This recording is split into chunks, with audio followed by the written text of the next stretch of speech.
Hello అండి, welcome to our channel. ఈరోజు మనము మటన్ పాయ ఎలా తయారు చేసుకోవాలో చూద్దాము. ఈ సూపు హెల్త్కి చాలా మంచిది. ఇప్పుడు ప్రాసెస్లోకి వెళ్ళిపోదాము. ముందుగా మటన్వి లెగ్ పీసెస్ తీసుకొని బాగా వాష్ చేసుకోవాలి. ముక్కలకి కారం, పసుపు, ఉప్పు, ధనియాల పొడి వేసి అందులో 2 గ్లాసెస్ ఆఫ్ వాటర్ వేయాలి. 5 to 7 విజిల్స్ వచ్చే వరకు బాగా ఉడికించాలి. మసాలా కోసమని 2 టమోటాస్, ఆనియన్స్, అల్లం, వెల్లుల్లి, పచ్చిమిర్చి, చెక్క, లవంగా వేసి మెత్తగా గ్రైండ్ చేసుకోవాలి. తర్వాత కుక్కర్ పెట్టుకొని 3 స్పూన్స్ ఆయిల్ వేసుకొని అందులో జీలకర్ర, ఆవాలు వేసి అవి చిట్టపట్టలాడిన తర్వాత ఆల్రెడీ తయారు చేసుకున్న మసాలాని వేసి బాగా మిక్స్ చేసుకోవాలి. ఇందులో ఒక చిటికెడు పసుపు, కొద్దిగా సాల్ట్ వేసి బాగా మసాలాని ఆయిల్ పైకి వచ్చే వరకు ఫ్రై చేసుకోవాలి.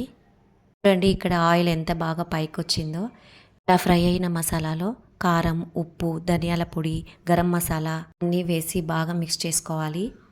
అడుగంటకుండా 1 to 2 మినిట్స్ ఫ్రై చేసుకోవాలి.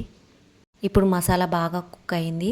అందులో ఆల్రెడీ ఉడికించి పెట్టుకున్న ముక్కల్ని వాటర్తో పాటు వేసి మిక్స్ చేసుకోవాలి. ఇది సూప్ కాబట్టి వాటర్ కొంచెం ఎక్కువే పడుతుంది. చూడండి, నేను చూపించిన విధంగా వాటర్ కన్సిస్టెన్సీ ఉంటే చాలా బాగుంటుంది టేస్ట్. ముక్కలు ఆల్రెడీ కుక్ అయిపోయాయి కాబట్టి ఎక్కువ విజిల్స్ అవసరం లేదు. మసాలాలో కుక్ అవ్వడానికి 1 or 2 విజిల్స్ అయితే సరిపోతుంది. విజిల్ పెట్టకుండా డైరెక్ట్గా ఉడికించినా ఇంకా టేస్ట్ బాగుంటుంది. అంతే, ఫైనల్గా కొత్తిమీరతో గార్నిష్ చేసుకొని సర్వ్ చేసుకోవడమే. రెడీ అయిన పాయని నేను ఇడ్లీ కాంబినేషన్లో తింటున్నాను. ఇడ్లీ, దోశకైతే చాలా అంటే చాలా బాగుంటుంది. చూడండి ముక్క ఎంత మెత్తగా జ్యూసీగా ఉందో. నేనైతే 4-5 ఇడ్లీలను ఈ సూప్తో లాగించేశాను. ఎవరైనా పాయాన్ని ఫస్ట్ టైం ట్రై చేస్తుంటే నేను చెప్పిన విధంగా ట్రై చేయండి, చాలా బాగుంటుంది. Please subscribe.